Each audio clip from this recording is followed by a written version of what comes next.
eficaz.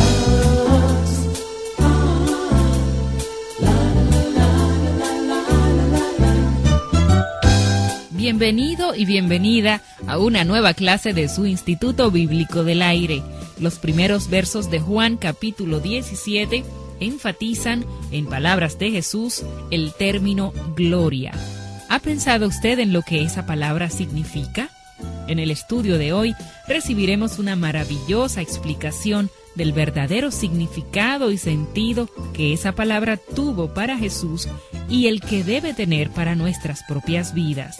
Alberto Valle ya está listo para presentarnos la clase de hoy. Escuche con atención.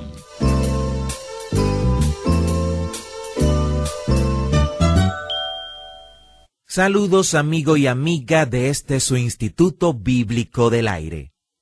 Nuevamente consideraremos el capítulo 17 del Evangelio de Juan, donde encontramos la oración sacerdotal que hizo nuestro Señor Jesucristo. Y hemos dicho que esta es la oración que deberíamos reconocer como la oración del Señor, en vista de que fue esta la que Él mismo hizo. Podríamos decir que el Padre Nuestro fue la oración de los discípulos, porque Él les dijo que oraran de esa manera, pero Él nunca lo hizo. Hemos dicho que esta oración está dividida en tres partes. En la primera parte, Él ora por sí mismo, su vida y su ministerio. En la segunda parte, ora por sus apóstoles. Y en la tercera parte, ora por aquellos que creerían por el testimonio de los apóstoles, lo cual significa que Él oró por su iglesia a lo largo de los siglos. En otras palabras, Él oró por usted y por mí. Estamos haciendo un análisis de los primeros 5 versos, los cuales me gustaría leer para usted. Nos dicen: estas cosas habló Jesús, y levantando los ojos al cielo dijo: Padre, la hora ha llegado. Glorifica a tu Hijo, para que también tu Hijo te glorifique a ti. Como le has dado potestad sobre toda carne, para que dé vida eterna a todos los que le diste. Y esta es la vida eterna, que te conozcan a ti, el único Dios verdadero, y a Jesucristo, a quien has enviado. Yo te he glorificado en la tierra, he acabado la obra que me diste que hiciese. Ahora pues, Padre, glorifícame tú al lado tuyo, con aquella gloria que tuve contigo antes que el mundo fuese. Note lo que nos dice el verso 5 concerniente a la gloria. Glorifícame tú al lado tuyo, con aquella gloria que tuve contigo antes que el mundo fuese. Este verso nos enseña verdades muy profundas. Jesús no comenzó su existencia en aquella noche en Belén, cuando nació como un bebé. Recuerde que el Evangelio de Juan comienza diciéndonos que ya Él era en el principio, antes que el mundo fuera. Él era el Verbo, y como el Verbo estaba con Dios, y era Dios. A esto lo llamamos la existencia preencarnada de Cristo, lo que quiere decir que antes de encarnarse, Él ya existía. Recuerde que el verso 14 del capítulo 1 de Juan nos dice que el Verbo se hizo carne y habitó entre nosotros y vimos su gloria. Podríamos decir que Él está diciendo: devuélveme la gloria que tuve contigo antes que existiera el mundo. Y esta es una petición sobrecogedora. Es por eso que llamamos a esta oración la oración del Señor. Ninguno de nosotros podríamos orar de esa manera, y hay razones por las que Él no oraría la oración de los discípulos. Por ejemplo, Él nunca habría dicho la parte que dice: perdónanos nuestras deudas, así como nosotros perdonamos a nuestros deudores, en vista de que Él nunca pecó. Él nunca habría orado de esa manera. Así que aquí hay una petición de profundo significado. Él estuvo en gloria con el Padre antes que el mundo fuera. El doctor Campbell Morgan, un magnífico estudioso de la Biblia, nos dice que cuando Jesús dijo eso, lo que quiso decir esencialmente fue: Padre, deseo regresar a esos palacios de marfil que dejé. Quiero regresar a ese estado eterno que tuve contigo antes que el mundo fuera. Pero no deseo regresar hasta que finalice tu obra. Cuando él dice en estos versos que ha finalizado la obra que el Padre le dio para hacer, usa lo que algunos teólogos llaman tiempo profético perfecto, o sea, Él habla de algo que es tan seguro que va a pasar, que lo dice como si ya hubiera sucedido.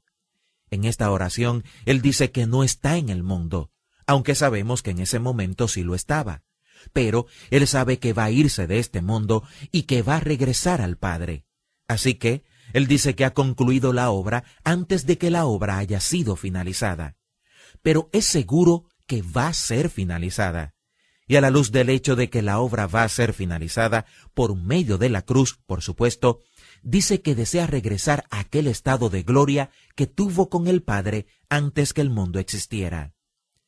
El apóstol Pablo dice en 2 de Corintios que debemos recordar la gracia de nuestro Señor Jesucristo, el cual, siendo rico, se hizo pobre para que por su pobreza nosotros fuéramos enriquecidos. Usted tiene que preguntarse, ¿cuándo fue Jesús rico? Él era rico antes que se crearan los cielos y la tierra, cuando era el Verbo juntamente con Dios en la eternidad pasada. Y pensar en lo que Él dejó para venir a este mundo es algo abrumador.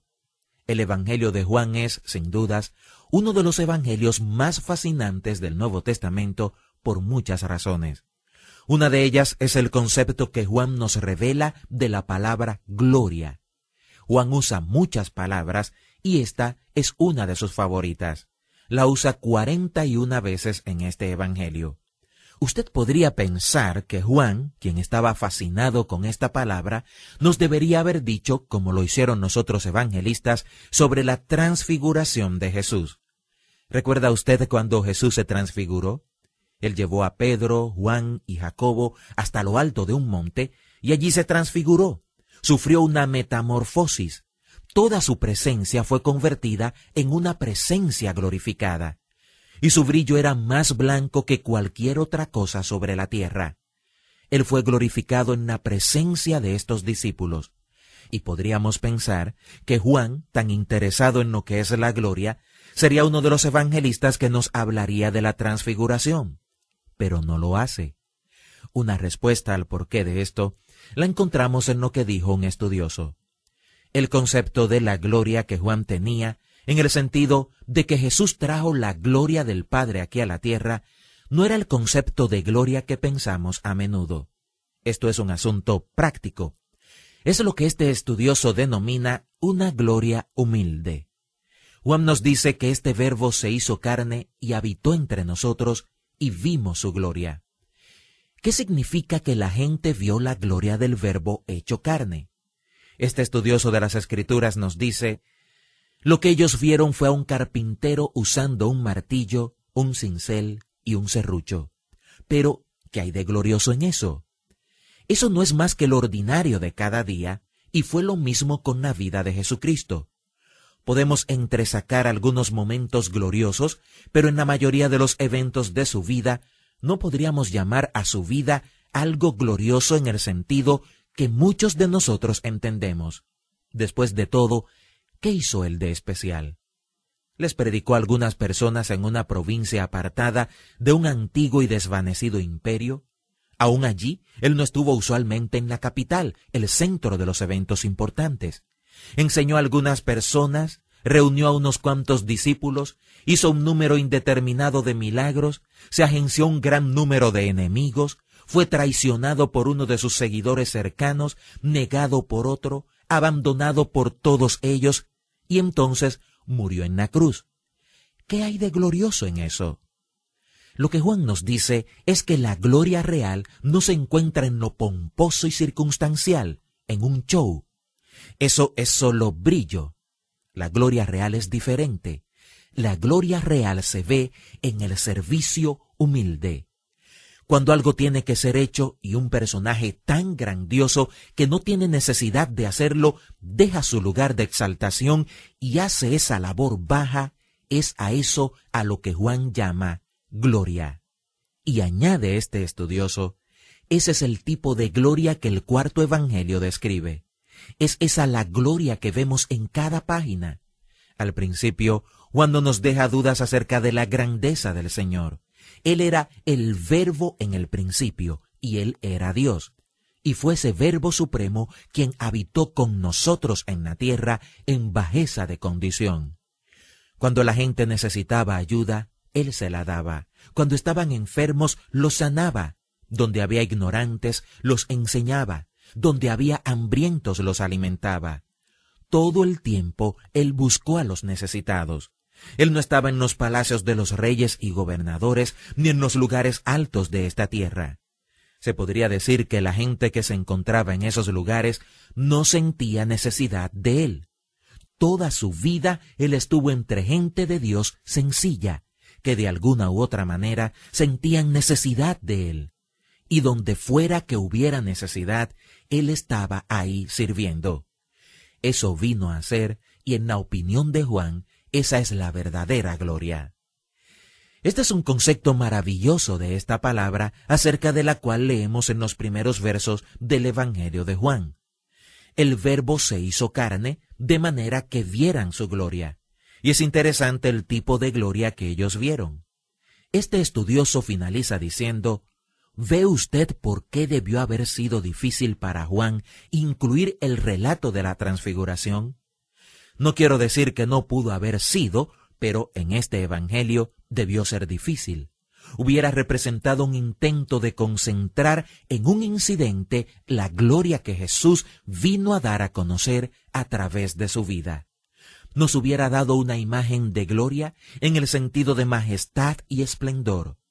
Juan no niega que haya cierta verdad en el entendimiento tradicional del término y que se aplique a Jesús. Él está diciendo que la gloria no se encuentra en el esplendor, sino en la humildad. La verdadera gloria se encuentra en lo bajo del servicio, y Juan lo ve en cada momento de la vida de Jesús. El tiempo se nos ha terminado. Espero que tenga el tiempo y la posibilidad de acompañarnos en nuestra próxima audición cuando, Dios mediante, continuaremos con este maravilloso capítulo del Evangelio de Juan.